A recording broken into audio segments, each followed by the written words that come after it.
Welcome to learn and share online brainery YouTube channel. போன வீடியோவில் self analysis career அனாலிசிஸ்ன்றதை பற்றி பேசியிருந்தேன். இந்த கரியர் அனாலிசிஸில் டெக்னிக்கல் ஸ்கில் செட்டுன்னு சொல்லி ஒரு பாயிண்ட் சொல்லியிருந்தேன். இந்த வீடியோவுடைய கண்டென்ட் என்னென்னா, கம்ப்யூட்டர் சயின்ஸ் ஸ்டூடெண்ட்ஸ்க்கு இல்லைனா கம்ப்யூட்டர் சயின்ஸ் பீப்புளுக்கு அந்த டெக்னிக்கல் ஸ்கில் செட் என்னென்ன அப்படின்றத பார்க்கலாம்.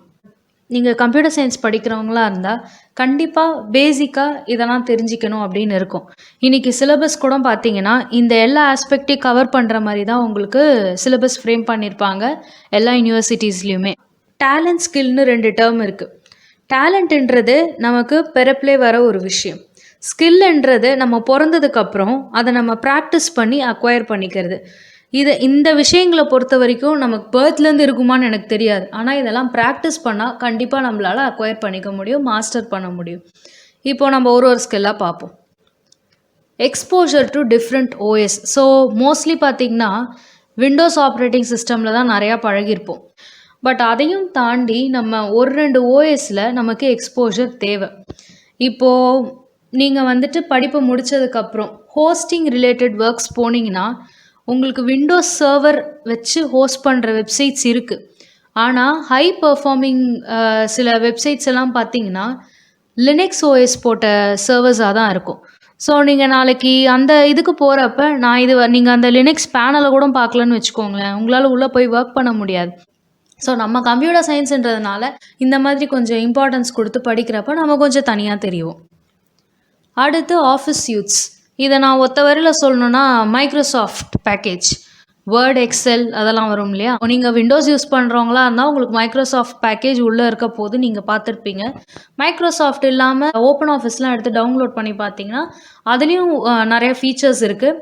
நீங்கள் விக்கிபீடியா பேஜ் போனீங்கனாலே உங்களுக்கு அந்த மாதிரி நிறைய ஆஃபீஸ் யூட்ஸ் இருக்குது. ஸோ எல்லாத்தோட கம்பேரிசன் பார்க்குறப்ப என்ன ஃபீச்சர் எதில் இருக்குது, நம்ம பேசிக்காக பண்ணுறதுல நமக்கு பெருசாக டிஃப்ரென்ஸ் தெரியாது. பட் அதிலே இன்டெப்த்தாக ஒர்க் பண்ணுறவங்க இருக்காங்கல்ல, அவங்களுக்கு இந்த ஃபீச்சர் இருக்குது இல்லைன்றது க்ளீனாக தெரியும். அடுத்து ப்ரோக்ராமிங் லாங்குவேஜஸ், C++, ஜாவா, இன்றைக்கி பைத்தான், அதுக்கப்புறம் பார்த்திங்கன்னா ஆர் லாங்குவேஜ், இந்த மாதிரி நிறைய ப்ரோக்ராமிங் லாங்குவேஜஸ் வருது. கொஞ்சம் பேக்கில் போனோங்கன்னா கோபால், ஃபோர்ட்ரான்னு நிறைய இருக்குது. இதில் கோபால்லாம் சில பிஸ்னஸ் பேஸ்ட் அப்ளிகேஷன்ஸில் எங்கேயோ ஒரு மூலையில் இன்னும் இருக்கிறதா தெரிஞ்சவங்க சொல்லியிருக்காங்க. ஸோ இந்த மாதிரி ஒரு ப்ரோக்ராமிங் லாங்குவேஜ் செட்டில் அட்லீஸ்ட் உங்கள் அகாடமிக்கில் உங்கள் கரிக்குலமில் வருது இல்லைங்களா, உங்கள் சிலபஸில் அந்த ப்ரோக்ராமிங் லாங்குவேஜஸ் வரைக்குமாவது கொஞ்சம் நல்லா தரவாக உங்களுக்கு தெரிகிற மாதிரி இருக்கணும். தரவானா மெமரைஸ் பண்ண சொல்லலை, நான் சொல்ல வர்றது அதோட சின்டாக்ஸ் போட்டு ஓரளவுக்கு அந்த என்விரான்மெண்ட்டில் பழகி வச்சுருந்தீங்கன்னா கொஞ்சம் ரொம்ப நல்லது. அடுத்து டேட்டாபேஸ் மேனேஜ்மெண்ட் சிஸ்டம்ஸ். இதில் பார்த்திங்கன்னா யூஸ்வலாக RDBMS பற்றி உங்களுக்கு அந்த பேப்பர் இருக்கும். அதுக்கு ஒரு ப்ராக்டிக்கல் செஷன் கண்டிப்பாக வச்சுருப்பாங்க. ஏன்னா இந்த ப்ராக்டிக்கல் செஷன் இருந்தால் தான் பின்னால் நீங்கள் ப்ராஜெக்ட் பண்ணுறதுக்கு அது யூஸ்ஃபுல்லாக இருக்கும். RDBMS மோஸ்ட்லி சிலபஸில் என்ன இருக்கும்னா உங்களுக்கு ஆரக்கிள் இருக்கும். ஸோ ஓப்பன் சோர்ஸில் பார்த்தீங்கன்னா MySQL இருக்கும். பட் இதில் ரிலேஷனல் டேட்டாபேஸ் மட்டும் இன்றைக்கி விஷயம் கிடையாது. நான் ரிலேஷனல் டேட்டாபேஸ், அதாவது NoSQL டேட்டாபேஸ்னு சொல்லுவோம். பேர் கேள்விப்பட்டிருப்பீங்க, MongoDB அது ஒன்று. அப்புறம் கிராஃப் டேட்டாபேஸ் ஒன்று இருக்குது, அது Neo4j. உங்களுக்கு RDBMS மட்டும் படிக்காமல் NoSQL டேட்டாபேஸ்லேயும் சேர்ந்து ஒரு டேட்டாபேஸ் தெரிஞ்சு வச்சுக்கிட்டிங்கன்னா உங்களுக்கு அடிஷ்னல் வேல்யூ. உங்கள் சிலபஸில் இருந்தால் ஓகே, உங்கள் சிலபஸில் இல்லைன்னா கொஞ்சம் இன்ட்ரெஸ்ட் எடுத்து கற்றுக்கலாம், ரொம்ப டைம் எடுக்காது. அப்புறம் பார்த்திங்கன்னா சில டூல்ஸ். ஸோ சில டெஸ்க்டாப் பப்ளிஷிங் டூல்ஸ் எல்லாம் இப்போது அடோப் ரிலேட்டட் ப்ராடக்ட்ஸ் எல்லாம் படிக்கிற மாதிரி சிலபஸில் இது பண்ணியிருக்காங்க. அதிலே சில அடோப் ப்ராடக்ட்ஸ் வெப் டிசைனிங்க்கு யூஸ் ஆகுது. So Adobe one of the companies இந்த மாதிரி டூல்ஸ் கொடுக்கறதுல. ஸோ இந்த டூல்ஸில் அட்லீஸ்ட் உங்கள் சிலபஸில் இருக்க டூல்ஸையாவது நீங்கள் கொஞ்சம் மாஸ்டர் பண்ணுங்கள். அப்புறம் வெப் டெக்னாலஜிஸ், இன்றைக்கி இது உங்களுக்கு பேப்பரில் கம்பல்சனாக இருக்குது. வெப் டெக்னாலஜிஸில் 2 விதமான டெக்னாலஜி வரும். ஒன்று கிளையன்ட் சைடு, இன்னொன்று சர்வர் சைடு. இப்போது உங்கள் ப்ரௌசர் வச்சு தான் நீங்கள் HTML பார்ப்பீங்க, CSS பார்ப்பீங்க. சர்வர்லேருந்து ஏதாவது ஒன்று வரணும்னு கேட்டிங்கன்னா அதெல்லாம் ஒன்றும் கிடையாது. எந்த கோடு எழுதினாலும் உங்கள் சிஸ்டத்துலேயே நீங்கள் பார்த்துக்கலாம். இப்போ நீங்கள் HTMLக்கு எதையுமே இன்ஸ்டால் பண்ண தேவையில்லை. நேராக ஒரு நோட்பேட் எடுங்க, ஒரு 4-5 அந்த HTML டேக் போட்டு ஒரு 4 லைன் அடிச்சுட்டு அப்படியே போய் ப்ரௌசரில் அந்த ஃபைல் ஓப்பன் பண்ணி பார்த்தீங்கன்னா அது அவுட்புட் கொடுத்துரு போகுது, அவ்வளோதான். இவ்வளோ தான் HTML, CSS. ஸோ இதெல்லாம் கிளைண்ட் சைட் டெக்னாலஜிஸ்ன்னு சொல்லுவோம். இதில் ஜாவா ஸ்கிரிப்ட் இந்த மாதிரி விஷயங்கள் எல்லாம் இது உள்ளே வந்துடும். அடுத்து சர்வர் சைட் ஸ்கிரிப்டிங். இது என்னன்னா, இத எக்ஸிக்யூட் பண்றதுக்கு நமக்கு ஒரு சர்வர் வேணும். ASP.NET, PHPலாம் பார்த்தீங்கன்னா, ஒரு சர்வர் சைட் டெக்னாலஜின்னு சொல்லுவோம். ஆனா, சர்வர் சைட் டெக்னாலஜில இப்போ நம்ம சிஸ்டம்ல இருக்கிறத நம்ம எக்ஸிக்யூட் பண்ண போறோம். சர்வர் சைட்ல இருக்கிறதுக்கு என்ன பண்ணுவோம்னா, நம்ம யூசுவலா வந்து இப்போ நெறைய அப்ளிகேஷன்ஸ் இருக்கு. XAMPP, WAMPன்னு சொல்லிட்டு PHPக்கு.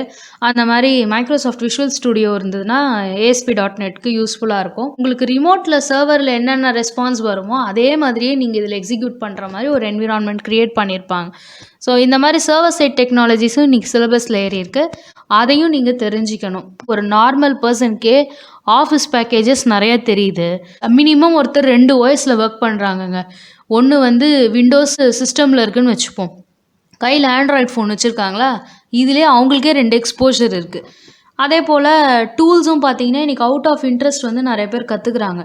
ஸோ ஆல்ரெடி 3 பேக்கேஜ வந்து நம்ம வேர்ல்டு வைடா குடுத்தாச்சு.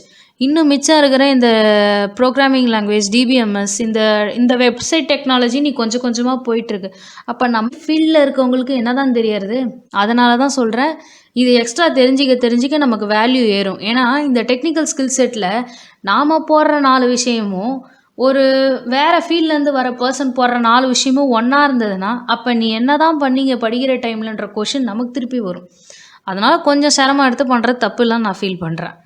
இதுக்கப்புறம் பார்த்தீங்கன்னா, இண்டஸ்ட்ரிக்கு இப்போ தேவைப்படுற சில விஷயங்கள பத்தி அப்படியே கொஞ்சம் பார்த்துக்கலாம். ஃபர்ஸ்ட் பார்த்தீங்கன்னா, UML டூல்ஸ். ஸோ ஒரு சாஃப்ட்வேர் அப்ளிகேஷன டிசைன் பண்றதுக்கான பேசிக் டூலா இது பார்க்கப்படுது. யூனிஃபைட் மாடலிங் லாங்குவேஜ்ன்னு சொல்லிட்டு, இந்த கிளாஸ் டயகிராம்ஸ், சீக்வென்ஸ் டயகிராம்ஸ் அப்படின்னு சொல்லிட்டு நெறைய டயகிராம்ஸ்லாம் வரும். மைக்ரோசாஃப்ட்ல விசியோன்னு சொல்லி அந்த டூல் இருக்கும். ரொம்ப வருஷமா வந்து IBMல ராப்சோடின்னு சொல்லிட்டு ஒரு டூல். ஸோ எங்க டைம்லலாம் நாங்க ஒர்க் பண்ணியிருக்கோம். IBM ராப்சோடில. ஒரு அப்ளிகேஷன் கிரியேட் பண்றப்ப, இந்த மாரி டயகிராம்ஸ் எல்லாம் ஃபர்ஸ்ட்டு நம்ம போடுவோம். மாடல் பண்ணுவோம். இந்த அப்ளிகேஷன் எப்படி இருக்குன்ட்டு. ஸோ இந்த மாதிரி சில விஷயங்கள்லாம் இருக்கு. ஸோ அந்த மாரியான டூல்ஸ் வந்துட்டு நீங்க தெரிஞ்சுக்கிட்டீங்கன்னா, உங்களுக்கு நல்ல ஆப்பர்ச்சுனிட்டி பின்னால இருக்கும். அடுத்து ஐடி. முன்னாடியெல்லாம் ஒரு ஒரு லாங்குவேஜ் நல்லா தெரிஞ்சா தான் ஐடியில உட்கார விடுவாங்க. ஆனா, இன்னைக்கு லாங்குவேஜ கத்துக்கிறதுக்கே ஐடி போட்டு தான் கத்துக்கிறாங்க. இதுக்கு முன்னால அந்த சர்வர் சைட் சொன்னேன்ல, இந்த மாரி சர்வர் சைட் ப்ரோகிராமிங் பண்றப்ப நம்ம ஐடிஸ் யூஸ் பண்ணி தான் பண்ணுவோம். ஏன்னா, அதில வந்து உங்களுக்கு அதோட சர்வர் சைடு எக்ஸிக்யூட் பண்றதுக்கு இந்த ஐடியிலே ஒரு சர்வர் இருக்கும். ஸோ அத யூஸ் பண்ணி எக்ஸிக்யூட் பண்ற மாதிரி இருக்கும். இப்போ இந்த மாரி ஐடிஸ் போட்டு பண்றப்ப, உங்களுக்கு வந்துட்டு ஒரு ப்ராசஸ் ஃப்ளோ கரெக்ட்டா உங்களுக்கு இருக்கும். அது அதுக்கும் ஒரு ஃபோல்டர் வச்சு கிரியேட் பண்ணிடும். அந்த ஃபோல்டர்ல இதுலேருந்து இத எடுத்துக்கணும். இதெல்லாம் வந்துட்டு இந்த மாதிரியான ஃபைல்ஸ் இதெல்லாம் வந்து டெஸ்ட்ஸு இதெல்லாம் நெறைய டெஸ்டிங்லாம் பண்ணுவாங்க. அந்த மாரி அடிஷ்னல் லைப்ரரீஸ்லாம் சிலத ஆட் பண்ணி வச்சிருப்போம். ஸோ அந்த மாரி இது எல்லாத்தையும் அது இன்டகிரேட் பண்ணிட்டு உங்களுக்கு ஒரு நல்ல என்விரான்மென்ட் ஒண்ணு குடுக்கும். ஒர்க் பண்ணி டெஸ்ட் பண்ணி பார்க்கறதுக்கு. அடுத்து ஃப்ரேம் ஒர்க்ஸ். அதுவும் ஒரு சாஃப்ட்வேர் மாரி தான். அந்த சாஃப்ட்வேர் என்னன்னா, ப்ரீ டிஃபைன்டா உங்களுக்கு நெறைய விஷயங்கள் பண்ணி வச்சிருக்கும். நீங்க போய் ஸ்க்ராட்ச்லேருந்து எழுதணுன்றது அவசியம் கிடையாது. ப்ரீ டிஃபைன்டா பண்ணி வச்சிருக்கும். ஆனா, அது ப்ரீ டிஃபைன்ல என்ன பண்ணி வச்சிருக்குன்னு நீங்க எப்போ நல்லா தெரிஞ்சுக்கலான்னா, அது பண்ணி வச்சிருக்க வேலைய உங்களால புரிஞ்சுக்க முடிஞ்சா மட்டும் தான்.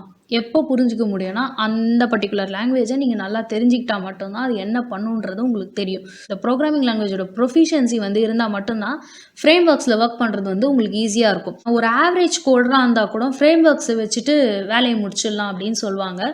ஒரு நல்லா போயிட்டுருக்க ஒரு ஃப்ரேம் ஒர்க்னா ஆங்குலர் சொல்லலாம். ஆங்குலர் வந்து it's based on TypeScript language.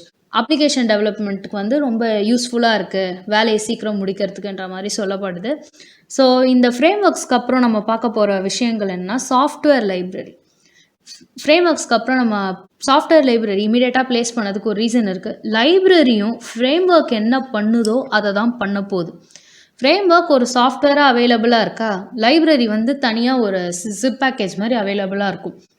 இப்போ நான் யூஸ் பண்ண ஒரு சாஃப்ட்வேர் லைப்ரரியோட பேர் வந்து அப்பாச்சே லூசன். லூசனோடைய லைப்ரரியில என்ன இருக்கும்னா, டெக்ஸ்ட் சர்ச்சிங் கேப்பபிலிட்டீஸ் இருக்கு. டெக்ஸ்ட் சர்ச்சிங்னா, இப்போ அதால வந்துட்டு நீங்க அதுகிட்ட ஒரு வெப் பேஜ குடுத்தீங்கன்னா, அந்த வெப் பேஜ ஃபுல்லா அதால ஸ்டோர் பண்ணிக்கிட்டு, நீங்க வந்து இந்த வேர்ட் இருக்கா அதுலன்னு நீங்க போட்டு கேட்டீங்கன்னா, அதால அது ஸ்டோர் பண்ணி வச்சிருக்க டாக்குமெண்ட்லேருந்து அந்த வேர்ட் இருக்கான்னு பார்த்து குடுக்க முடியும். இது வந்து நார்மலா இருக்க ஒரு சின்ன ஒர்க் தான். ஆனா, இத நீங்க ஒரு அப்ளிகேஷனோட இன்டகிரேட் பண்றப்ப, சர்ச்க்காக நீங்க ஃபர்ஸ்ட்ல நீங்க கோடிங் எழுதாம, அதுகிட்ட அந்த ஒர்க்க குடுத்து வேலைய வாங்கிக்கிறது தான். ஃப்ரேம் ஒர்க்லேயும் லைப்ரரியிலும் ஒரு சின்ன வித்தியாசம் இருக்குது. லைப்ரரியை வச்சுக்கிட்டு நீங்கள் என்ன வேணாலும் பண்ணலாம். ஐ மீன் நீங்கள் தான் அதோடைய இன்சார்ஜ். நீங்கள் உங்களுக்கு ஏற்ற மாதிரி அந்த லைப்ரரி இது பண்ணிட்டு போயிடலாம். ஆனால் ஃப்ரேம் ஒர்க் தான் மாஸ்டர். எப்படின்னா அது இப்படியெல்லாம் செட் போட்டு வச்சுருக்கோம். அதுக்கேற்ற மாதிரி தான் நீங்கள் ஒர்க் பண்ணுற மாதிரி இருக்கும். அதாவது ஃப்ரேம் ஒர்க் மாஸ்டர், லைப்ரரியில் வந்து டெவலப் பண்ணுறவங்க தான் மாஸ்டர், அந்த மாதிரி. அது மட்டும் இல்லாமல் சாஃப்ட்வேர் லைப்ரரிஸ் பொறுத்த வரைக்கும் அது அந்த ஒர்க்கை வந்து செய்யறதுக்கு நமக்கு உதவி பண்ணுது. ஃப்ரேம் ஒர்க் வந்து நிறையா வச்சுருக்கு, ஜென்ரிக்காக வச்சுருக்கு. நீங்கள் வந்து கோட் ரீயூசபிலிட்டின்னு ஒரு வேர்ட் யூஸ் பண்ணியிருப்பீங்க. ஃப்ரேம் ஒர்க்ஸ் யூஸ் பண்ணோன்னா நிறையா கோட்ஸை வந்து நம்ம ரீயூஸ் பண்ணலாம். அடுத்து சாஃப்ட்வேர் ஸ்யூட்ஸ். இதை நான் வந்து ஒரு சாம்பிளுக்கு ஒரு 3 க்ரைட்டீரியா லிஸ்ட் பண்ணி வச்சுருக்கேன். Numerical software, numerical kind of calculations. இதை நான் ரொம்ப பெருசாக பேச முடியாது, அதுக்கு பதில் ஒரு சின்ன எக்ஸாம்பிள் கொடுத்துறேன். மேட்லப் கேள்விப்பட்டிருக்கீங்களா? அது இந்த கேட்டகரி. மேட்லப் அப்புறம் ஆக்டேவ் அப்படின்னு சொல்லிட்டு எனக்கு 2 டூல் தெரியும். அதனால் அந்த 2 டூல்ஸ் பார்த்திங்கன்னா இந்த கேட்டகரியில் வரும். அடுத்து பார்த்திங்கன்னா டேட்டா அனாலிசிஸ் டூல்ஸ். இது டேட்டா அனாலிசிஸ் டூல்ஸை நான் எப்படி சொல்லலாம்னா, இதெல்லாம் இந்த மாதிரி டூல்ஸ்லாம் வந்து சில பில்ட்இன் மாடியூல்ஸ் இருக்கும் சில ஒர்க்ஸ்க்குன்னு சொல்லிட்டு. இதோட ஒன் ஆஃப் த எக்ஸாம்பிள் வந்து அப்பாச்சே ஸ்பார்க்குன்னு சொல்லி ஒன்று இருக்குது.